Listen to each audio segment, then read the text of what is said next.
Ward सचिव का case चल रहा था, सारा कुछ हो गया सर। जजमेंट कॉपी आने में इतना लेट कि अभी तक ऑनलाइन में जजमेंट कॉपी नो रिकॉर्ड दिखा रहा, आया नहीं कहेंगे, लेकिन नीतीश जी के पर्सनल चाटुकार तो जरूर है। इतना बड़ा इल्जाम लगा। इल्जाम क्या है, पूरा बिहार जानता है कि नीतीश जी को चाटुकार है। नीतीश जी जो कहते हैं वो करते हैं। रावण उनसे नहीं हारा था। रावण अगर हारा था तो विभीषण से हारा था। और जिस घर में विभीषण की वास हो जाती है उस घर को और उस लंका को इसी तरह। नमस्कार, मैं अंतोष कुमार और आप देख रहे हैं देसी बिहार। आप लोगों को पता ही होगा कुछ दिन पहले किस तरह से स्वर्गीय रामविलास पासवान जी का बंगला खाली कराया गया और जिस तरह से चिराग पासवान के आंखों में आंसू थे, वह विवश रह गए। आखिर मेरे पिता का आशियाना उजड़ रहा है। वह बंगला जो 89 में ही स्वर्गीय रामविलास पासवान जी को आवंटित हुआ था, उसी बंगले में चिराग छोटे से बड़े हुए। नेता से लेके राजनीतिक गलियारों का जो होता है एक सफ़र, वही घर से उन्होंने पूरा किया था, मगर एटलीस्ट उनका बंगला खाली कराया गया है। आइए इसी मसले पे बात करते हैं। एलजेपी के नेता सफल दीक्षित है, जो कि पटना हाई कोर्ट में अधिवक्ता भी है। उनसे पूछते हैं आखिर क्या कारण है, क्या घर के जो चिराग होते हैं, क्या घर में जो विभीषण होता है वही तो उनकी लंका नहीं दहा दिए। उनसे पूछते हैं, सारे माजरे पर उनसे बात करते हैं। बताइए सर, क्या कारण है जो बंगला। सबसे पहले आपकी देसी बिहार न्यूज़ को के जितने दर्शक हैं उनको मेरा नमस्कार है। देखिए, ये जो बंगला खाली हुआ है इसके पीछे क्या कारण है वो सभी लोग को पता है। हमारे माननीय राष्ट्रीय अध्यक्ष चिराग पासवान जी ने कल के बाइट में आप लोगों को इसका खुलासा किया है। सच्चाई यही है कि प्रभु राम जो थे, रावण उनसे नहीं हारा था। रावण अगर हारा था तो विभीषण से हारा था।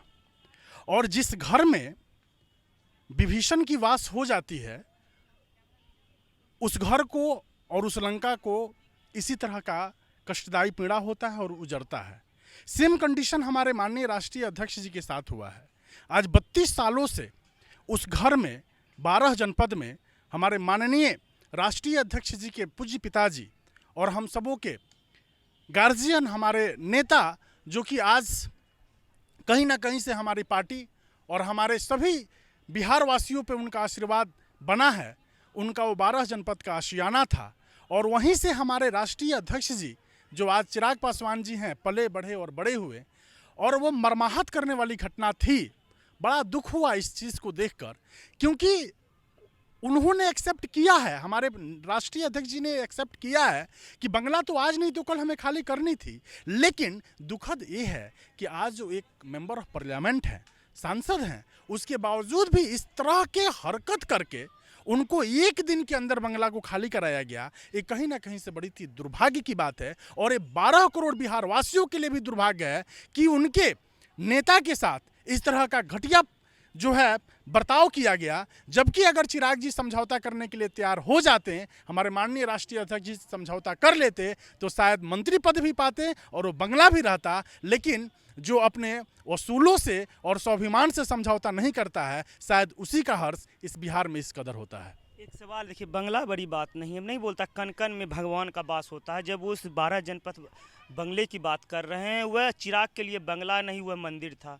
उनके पिताजी की यादें उनसे जुड़ी हुई है। जिस तरह से देख रहे थे, विजुअल्स आ रहे थे, वहाँ से दिल्ली से आ रहे थे, उनके आंखें नम थी, अंदर से वो क्रोधित थे और आंख नम थी। आखिर यह क्या हो रहा है, मेरा आशियाना टूट रहा है। वह चाहते तो आपने बोला कि बचा सकते थे अगर झुकते, तो आखिर क्या हुआ? एकाएक इस तरह का नोटिस आ गया कि आज बंगला खाली करना है, कहाँ क्या हो गया? देखिए, हमारे राष्ट्रीय अध्यक्ष जी माननीय चिराग पासवान जी कल भी इस बात को बोले हैं कि बड़े बड़े मंत्रियों से उनकी लगातार बैठक हो रही थी। मंत्री लोगों ने उनको आश्वासन भी दिया था, लेकिन आखिर में कौन सा ऐसा विभीषण इसमें चाल चला कि इस तरह का बर्ताव केंद्र सरकार को तुरंत जो है इस पर एक्शन लेना पड़ा। और ये बहुत ही आनन फानन में, देखिए दुख की बात यह है कि चलिए आशियाना था और आशियाना बनेगा, वो मिलेगा, लेकिन दुख की बात यह है कि वहाँ स्वर्गीय रामविलास पासवान जी की फोटो को नीचे फेंक दिया गया।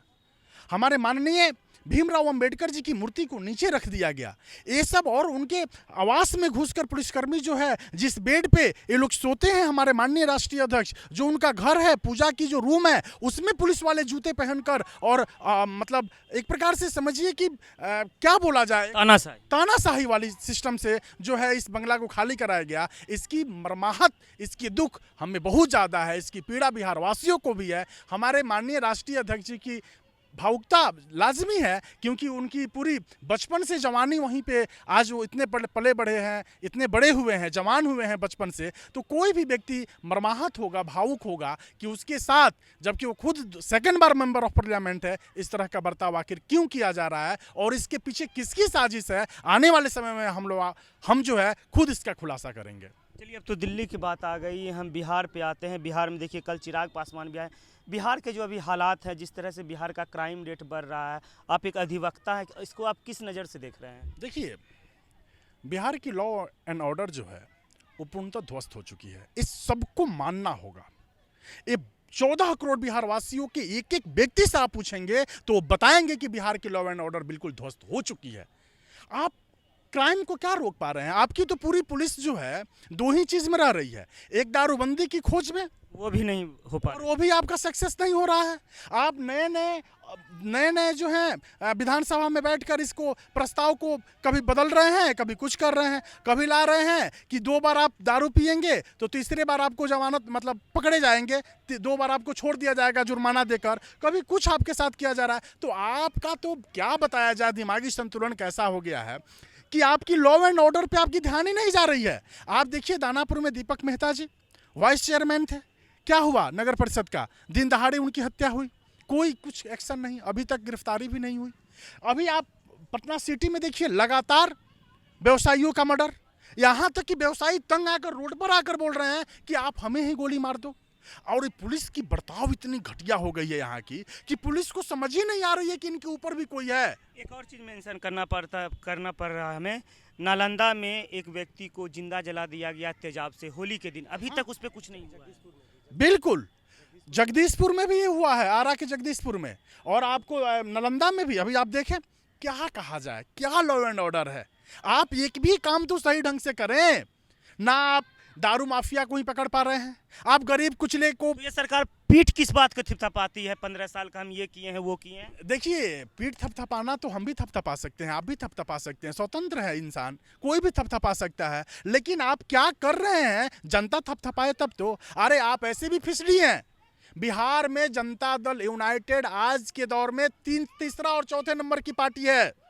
कोई क्या इनका जनादेश है? क्या जनादेश रहता तो क्या फर्स्ट ग्रुप में अपना पूर्ण बहुमत के साथ नहीं रहते क्या कि हाँ हम भाजपा से इतना सीट ज़्यादा लाए हैं, या फिर मैं 75-80 लेकर बैठा हुआ हूँ। अभी भाजपा अगर 1 नंबर पार्टी है तो आप 3 नंबर पार्टी हो, बीच में राजद है। लेकिन आप पीठ क्या थपथपाओगे? जब आम आदमी यहाँ का आपका पीठ नहीं थपथपाएगा तो आपके मुंह मिट्ठू जो होता है ना, अपने आप से अपने मुंह मियाँ मिट्ठू, वही हाल है नीतीश जी का। इनका लॉ एंड ऑर्डर बिल्कुल ध्वस्त हो चुका है, इनका रोजगार पे कोई फोकस नहीं है। ये दारू बंदी करेंगे, कभी विधानसभा में बैठेंगे, विधायकों के ऊपर बोलेंगे ये अध्यादेश ला दीजिए, अब ये कानून बना दीजिए, अब वो कानून बना दीजिए। विधानसभा का बात हुआ, विधानसभा में वो डायरेक्ट बोले नीतीश जी कि जो दारू पीता है वो पागल है ना, वो इंडियन ही नहीं है। यही नीतीश है जो अपने कार्यकाल में लुक्करों में दारू की भट्टियां खोली थी। उस वक्त ये चीज़ नीतीश जी के दिमाग में नहीं आया था।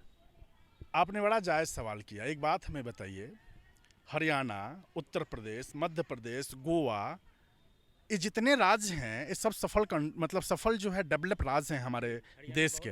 हरियाणा है, पंजाब है, और वहाँ पे दारू लोग पीते हैं। दारू की जो है दुकान मुंबई में भी, मुंबई है, महाराष्ट्र, दिल्ली, हर जगह है। वहाँ के लोग पागल हैं, इंडियन नहीं है, वो हिंदुस्तानी नहीं है, वो विदेश से आए हैं।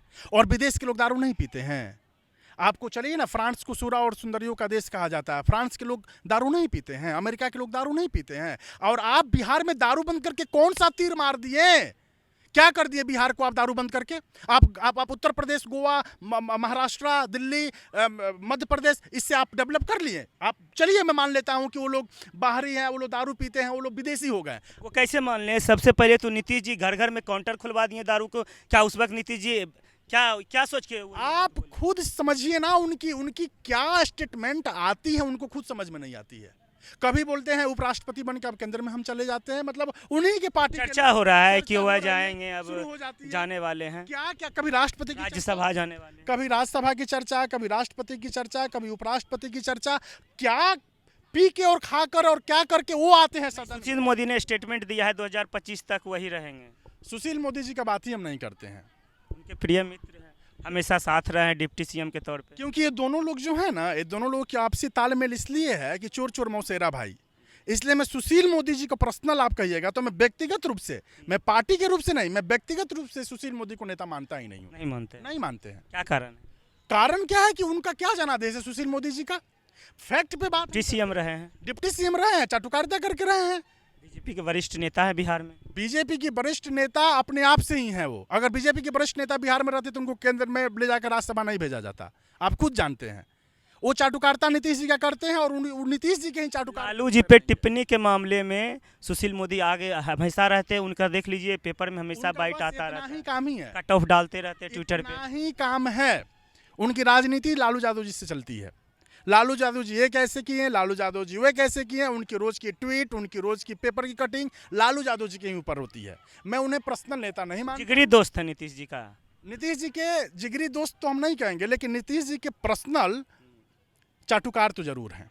इतना बड़ा इल्जाम लगा रहे हैं। इल्जाम क्या है, पूरा बिहार जानता है कि नीतीश जी को चाटुकार है। नीतीश जी जो कहते हैं वो करते हैं और उनका स्टेटमेंट एक अपना जो है अपने अनुसार बोलते हैं। एमएलसी चुनाव होने वाला है, उसमें क्या रणनीति है आपकी पार्टी? एमएलसी चुनाव हो रहा है, इसमें हमारी पार्टी जो है चुनाव लड़ रही है। हमारे लगभग 6 या 7 विधान परिषद के हमारे मेंबर चुनाव लड़ रहे हैं और हम फाइट भी कर रहे हैं।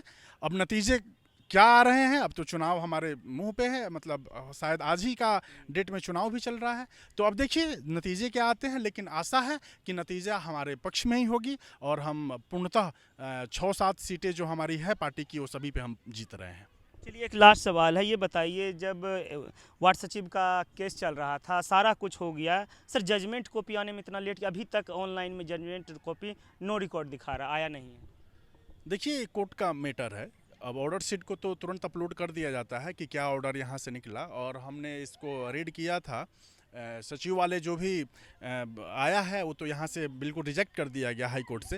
अब वार्ड सचिव लोग अपना क्या करते हैं, जब यहाँ से रिजेक्ट हो गया तो सुप्रीम कोर्ट जाते हैं या फिर वो लोग का क्या स्टैंड होता है वो लोग जाने, लेकिन जजमेंट कॉपी जो है थोड़ी सी लेट है, लेकिन उसको अपलोड कर ही दिया जाता है, वो स्वतः कोर्ट का काम होता है। Thank you. तो हमारे साथ सफल दीक्षित हैं, इन्होंने जिस तरह बोला, आप पहले भी इनसे मिल चुके हैं हमारे चैनल के माध्यम से, जो भी बातें बोलते हैं ताल ठोक के। इनका साफ तौर पे कहना था नीतीश जी का अब बिहार में कुछ नहीं होने वाला है, वह 3 नंबर की पार्टी है, जनादेश उसके साथ नहीं है। तो आपने सुना इन्होंने क्या कुछ कहा। ऐसे ही खबरों के लिए बने रहे हमारे साथ और आप देखते रहें देसी